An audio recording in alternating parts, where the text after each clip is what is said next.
waan salaamo dhamaan saaxiibada ku xiran janaalkeena aad ayaan idinkaga mahadcelinaynaa sida wanaagsan aad ula socotaan muuqaaladan bartan soo dhigno fadlan haddii aad markii kugu horeysaa janaalkeena soo booqanayso subscribe inoo saar haddii muuqaalku ku cajab galiyna sidoo kale like inoo saar laagtu waxay naga saacidaysaa in saaxiibo badan uu gaaro muuqaalkeena maanta waxaan rabaa saaxiibayaal inaan idinla wadaago taariikh nololeedka jilaaga caanka ah ee Vijay kaas oo ka mid ah aktarada loogu jecel yahay markay timaado koonfurta Hindiya waliba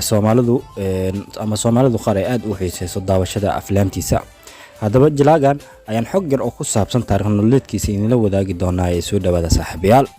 aktarkan Vijay magaciisa oo buuxa waxa weeyaan Joseph Vijay Chandrasekhar ayaa lagu magacaabay waxa uu dhashay 22 Juun sanadii 1974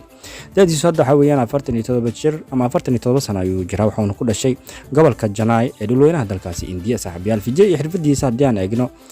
waxa leeyahay ninkan waxa weeyaan aktar sidoo kale waa haysaa Vijay abi waxa lagu magacaabaa Chandrasekhar halka hooyadii lagu magacaabo Shaba Chandrasekhar ayadana lagu magacaabo sidoo kale hooyadiis waxa la sheegay in qof heesaa ay ahaa jirtay haddaba haddii aan eegno Vijay gormu fanka ku soo biirama aflaam jilista aktarkani Vijay ayaa aflaam jilista waxa uu ku soo biirama uu soo bilaabay asigoo wiil aad u daayar waxa uu ka soo muuqday film sanadii 1984 ama asigoo aad u daayar wuxuu ka soo muuqday sanadii 1984 ilaa 98 aflaam badan waxa uuna ka soo muuqday aflaamta kale ah Fidra oo aabiis uu la jilay sidoo kale film kale lagu magacaabo asiguna Kadumbam oo 84 la daawaday sidoo kale aflaamta asigoo aad u daayar uu ka soo muuqday hadii aan si eegno waxa kamid ah Fisanda Rangam film lagu magacaabo 86 la daawaday Sata Umvuru Filiatu film lagu magacaabo asiguna 87 soo baxay Edu Angalneda film lagu magacaabo asiguna 88 soo baxay saaxiibayaal aflaam badan ayuu ka soo muuqday superstar Vijay waxa uu sare u qaaday hankiisa film jilista sanadii 1992 ayuu waxa uu keena film lagu magacaabo Naliya Tarabu waxaan u dhiibay aabihii waliba isagoo ah markaas 18 jir ayuu ahaa nasiib xumo filmkaas uma uusan guuleysan sida la sheego ama uu ka guuldareystay laakiin waxa inta ka dambeeyay Vijay waxa uu ka mid noqday aktarada aan dheer saaxiibayaal mustaqbalka ku leh koonfurta dalka India inkastoo aflaam loo dhiibay sanadahaasi laakiin ma aysan noqon aflaam guuleysta markaan eegno bartamii 9 ama sanadii 1996 Vijay waxa uu la yimid film lagu magacaabo Bovi Anukaga nasiib wanaag waxa uu noqday film ama filmkiisii ugu horeeyay ee u guuleystay Vijay ayaana si isdaba joog ah aflaam loogu dhiibay aflaamta loo dhiibay intii u dhaxaysay 96 ilaa 2003 waxa kamid ah film lagu magacaabo Mandabimugu Manavan sidoo kale Kalamilium kasobom hala yaabin magacyada yani koonfurta Hindiya weeyaan lahjadoodii sidoo kale aflaamta kale waxa kamid ah film lagu magacaabo Nariku Nair iyo sidoo kale aflaam kale haddii aan eegno aflaamtiisa ugu caansan ninkani ama aflaamtiisa ugu caansan natiijaan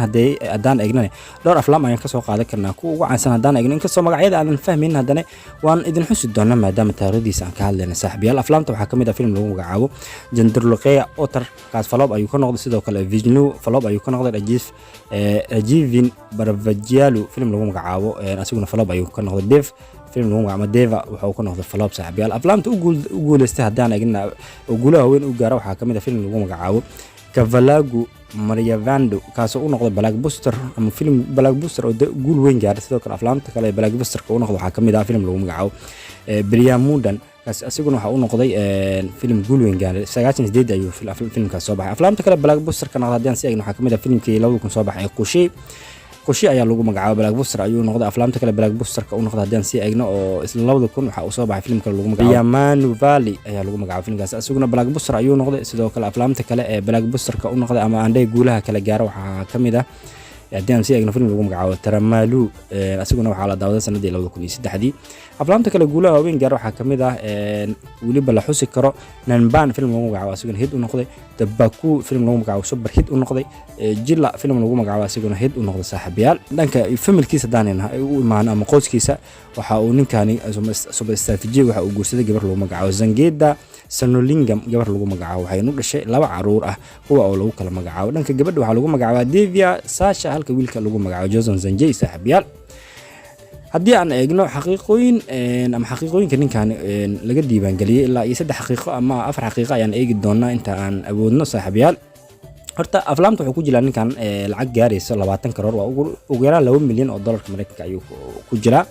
xaqiiqooyinka hadaan eegno ninkan sigaar ma cabiya waa maya la leeyahay sidoo kale ma cabo waxyaabaha daraagiis andhay khamriga iyo waxyaabahaas oo kale ma cabo sida la sheego ninkan waxay saaxiibo dhow ama saaxiibo dhow isku wada yihiin aktarada koonfurta Hindiya caanka ka ah kuwa oo kale ah Vikram iyo sidoo kale aktarka Suuriya ninkan waxa la leeyahay 80 ama xaqiiqooyin kale waxa kamid ah waxa la leeyahay ninkani sanadii 1984 wuxuu ka soo muuqdo film lagu magacaabo Vidra filmkaasna waxa uu la sameeyay aabiis xaqiiqada ugu dambeeyay in kala wadaagi doono jiraagan waxa la leeyahay ninkan ma aha actor oo kaliya sidoo kale waxa uu yahay nin aqoon yahana shahaadada bachelor degree waxa uu haystaa visual communication wuxuuna ka haystaa jaamacad lagu magacaabo ama college lagu magacaabo saaxiibayaal Loyola College oo ku taalo gobolkaasi Janay intaas ayaan ku soo gabagabaynaynaa xogta yareeda in kala wadaageenay actorka caanka ah ee VJ ka oo kamid ah aktarada ay Soomaalidu xiiseyso fadlan haddii aad muuqaalka ka hesho laakiin oo saar sidoo kale haddii aad janaalkan ku cusub tahay subscribe inoo saar si aad u hesho sheekooyinka